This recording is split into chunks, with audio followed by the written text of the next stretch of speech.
name is Leo Anzoleaga, and I am the operator for the Anzoleaga Group at Luminate Bank. I've been in business since 2003, extremely passionate about this industry. One of the things that I said in one of the books that I wrote was, you kind of trip into, the mortgage business, and it's been the greatest trip that I've ever had in my career. Not the easiest one for sure, but definitely the best trip that I've ever had. Talk me through your journey from how you got to where you are today. It's a long journey, so I'm not sure how many of your listeners know what a Reader's Digest is. So I'll just kind of give you the bullet points, right? So, one of my really close childhood friends, said to me back then, "Hey, I think you do really well in the mortgage business.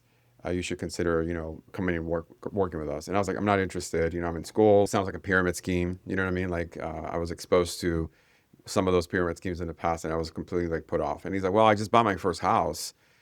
And I was like, "What do you mean you buy your first house? You're 19 years old. What are you talking about?" He's like, "Yeah." He's like, I'm in the mortgage business." Now, there's nothing to like flex in that area because everybody was in the mortgage business back in 2003, right? And so I went to his house. I saw the contract he had just put on his new condo, and I looked at him and I was like, "Moses, how are you making so much money? Is this legal? Like, what are you doing?" Right. And he essentially said, "Totally legal. It's just like I told you, like we're in the mortgage space." And so got into it, dove right in, and, started to climb this entire ladder. And then 2007 hit, right? The liquidity crisis happened. And that was a real gut check because one of the things that I always say is what Mike Tyson says, right? Everybody has a good plan until they get punched in the face, right? Well, the entire industry got punched in the face in 2007, and the market just completely like changed, right? I remember like going to my boss's desk and saying, "Hey, Nathan, I have to fund this loan here tomorrow and I can't get a hold of the bank." And he's like, "The bank closed. That bank closed." So he's like, "You're going to have to find another route." That's how bad it was. But, I had two decisions, right? And this is kind of the bullet point version, two decisions to essentially go either completely get out of the industry or just double down. And to make a very, very long story short, Nathan, actually was super instrumental because even though I knew and understood the high level of the industry, I never really understood the business itself, right? And he was able to kind of like, unpack that for me, pointed me in the right direction. Right before we started this, I said, one of my passions is being an avid reader. And he's like, "Hey, go read these books, High Trust Selling by Todd Duncan. Go follow this guy, Tim Brahim, Loan Toolbox, and then read this other guy, Barry Habib, Mortgage Market Guide." So, and that's all I needed, right? So I went, doubled down, and little by little, like brick by brick, ever since then, have been building this business. That's beautiful. How many years? So 2003 to now, what is that, 23. 22 years, yeah? To 2025, Yeah, I yeah? think it was 2026. Yeah, yeah.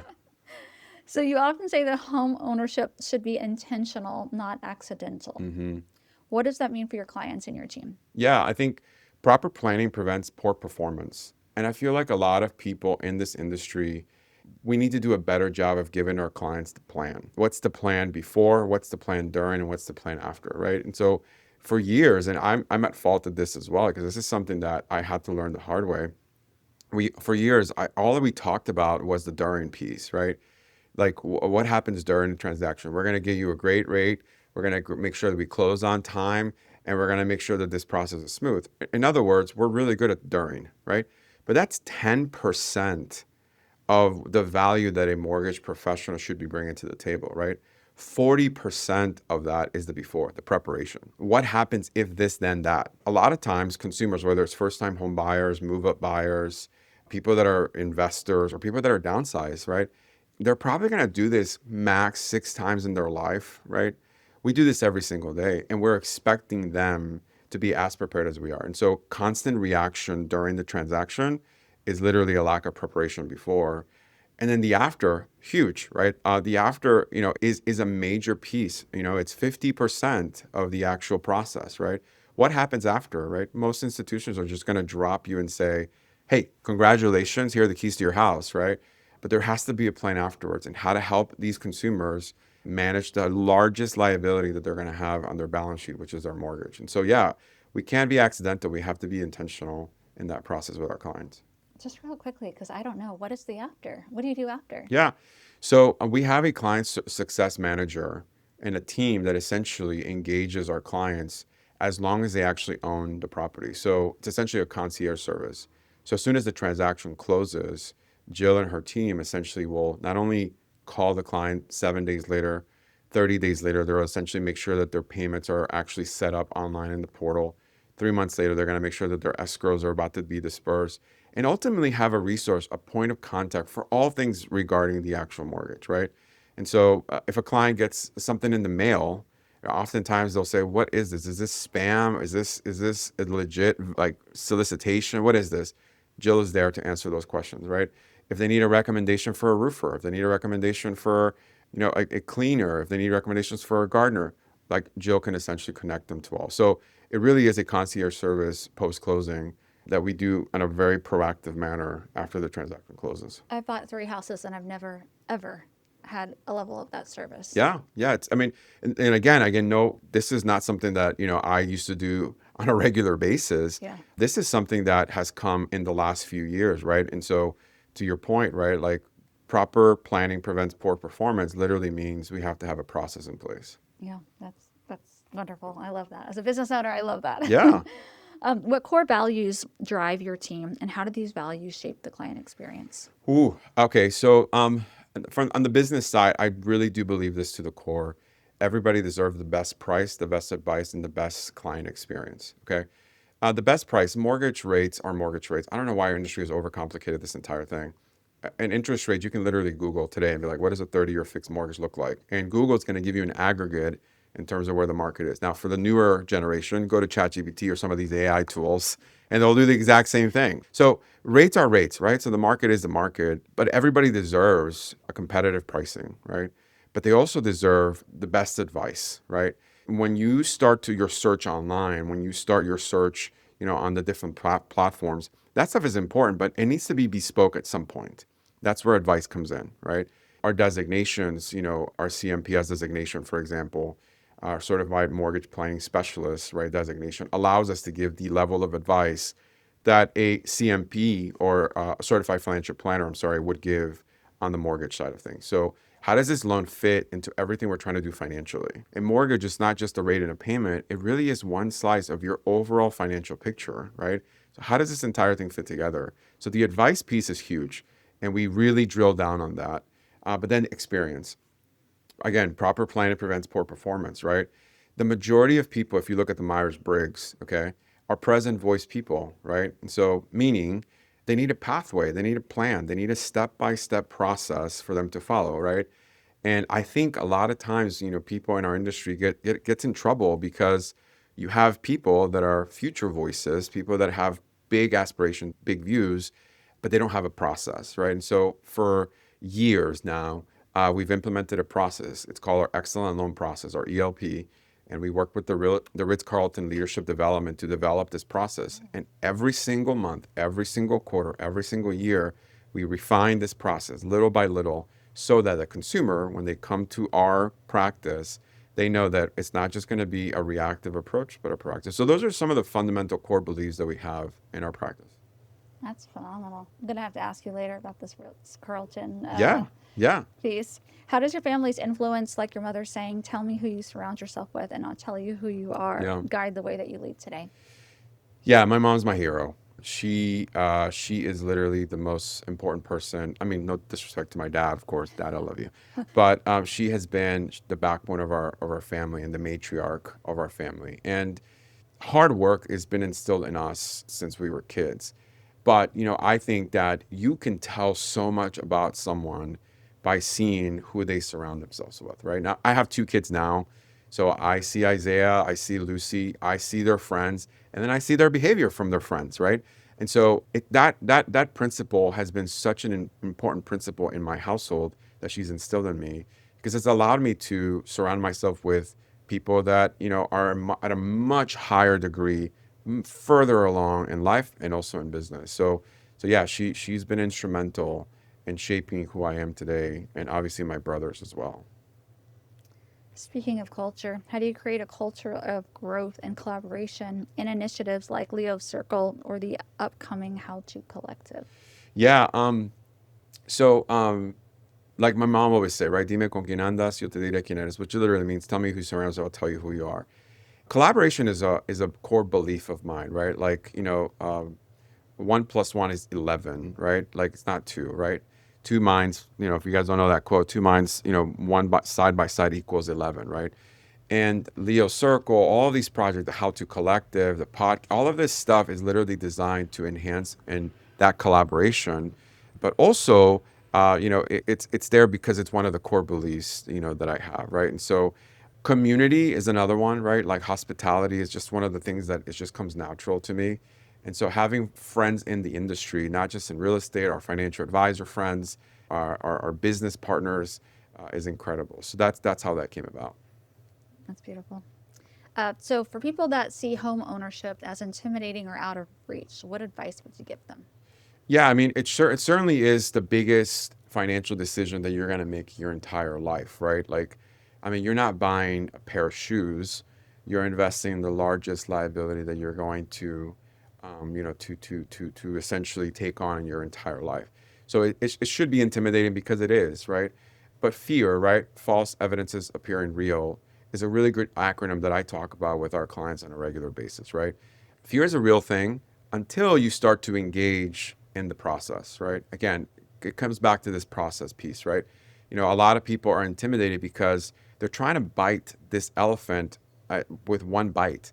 It doesn't work that way, right? First, it's timelines, right? Like if you're thinking about investing in real estate, I always talk about the rule of 50%. I say, hey, look, whatever your timeline is, if it's 2 years, it doesn't really make a difference.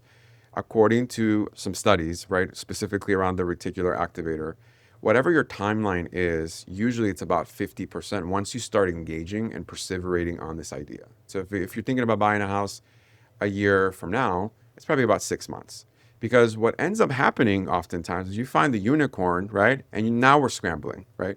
And so, why is that relevant to your question? Well, we want to make sure you engage with whomever it is that you trust as early as possible, right?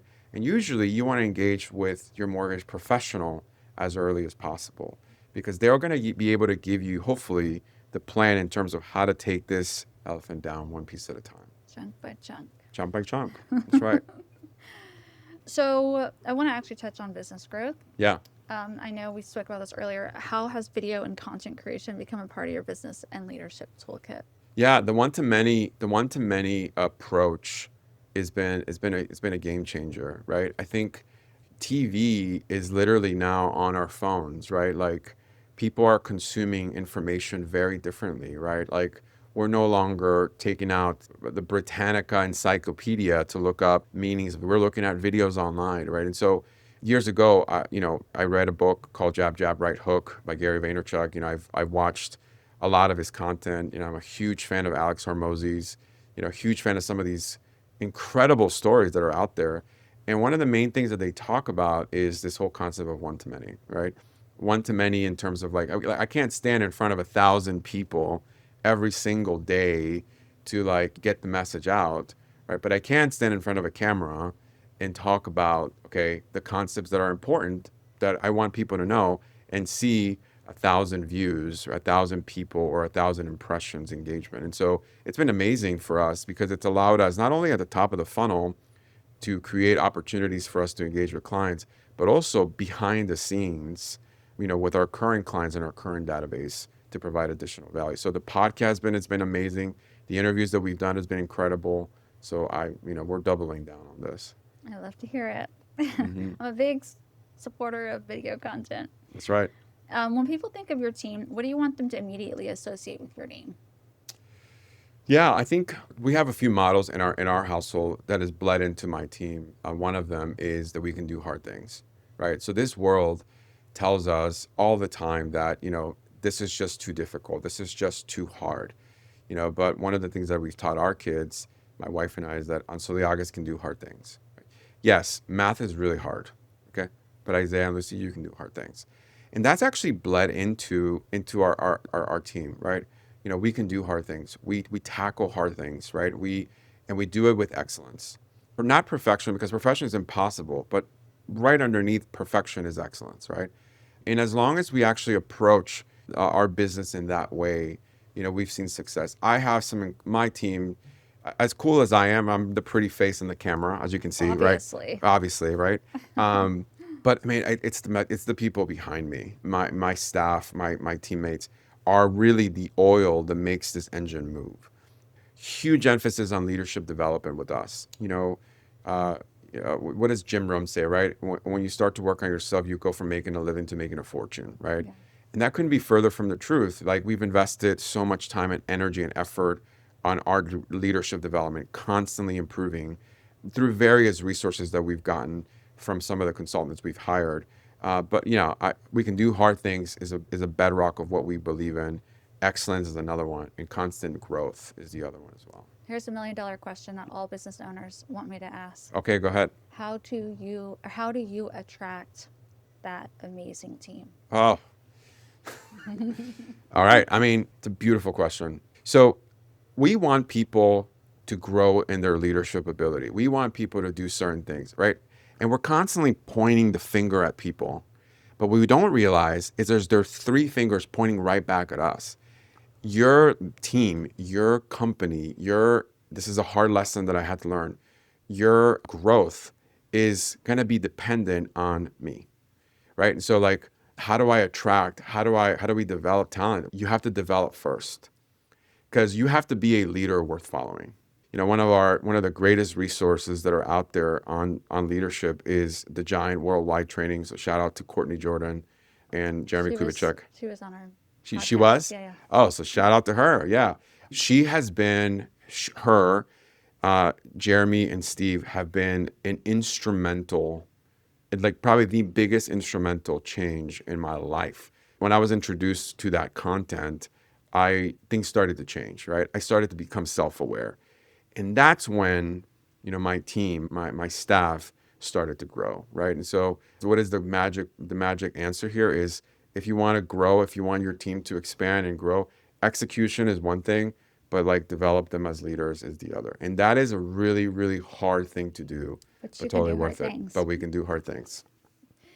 What do you mean by it's hard, by the way, to do that? Yeah, because you have to be self-aware, right? Like, Yeah. the hardest thing to do as a human being is to look in, right? Because we can always look out and be like, oh, dude, you have food on your teeth, right? You have broccoli stuck in your teeth, right? But it's super hard to look at the mirror and say, yeah, that was on me, right? Second, it's hard because if you don't have the right framework and the right tools, it's extremely difficult. One of the reasons why Giant Worldwide was huge for me, no pun intended, is because it gave me the tools and the framework, right? For years, I was reading books on leadership, and it was literally all about, well, this is what a leader looks like. Now come back to my seminar so I can tell you more about it, and keep coming so I can sell you more material. Nothing that could translate and obviously be replicated, right? And so the tools are huge, and then the desire, is the last piece. So my ladies at work are incredible because they took on the challenge, and we're an incredible team for that reason. So they had to have wanted to grow as well.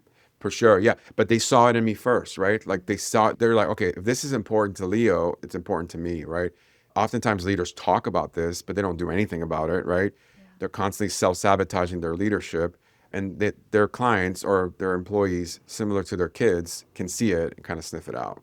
Yeah, that's so important. My last question to you. Looking ahead, what kind of legacy do you hope to leave for your clients, your team, and your community? Man.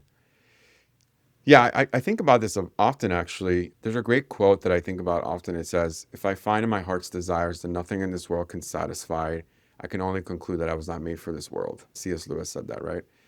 When I die, nobody's going to come to my funeral and be like, man, that guy knew how to close lungs.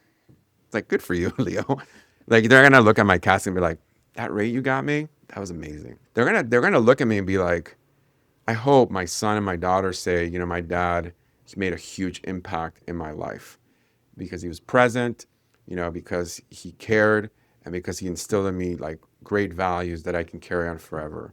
And as cheesy as this might sound, this is not original content, right? Like, impact for me is an acronym, right? And it literally stands for I must personally act. I must personally act in order to make an impact in this world. And so hopefully, like, I will be remembered as a great husband, as a great friend, as a great man of God, as a great businessman, right? But if it all fails, okay, as a great dad. And so I always tell some of my closest friends that, this is something that is definitely evolved over the years.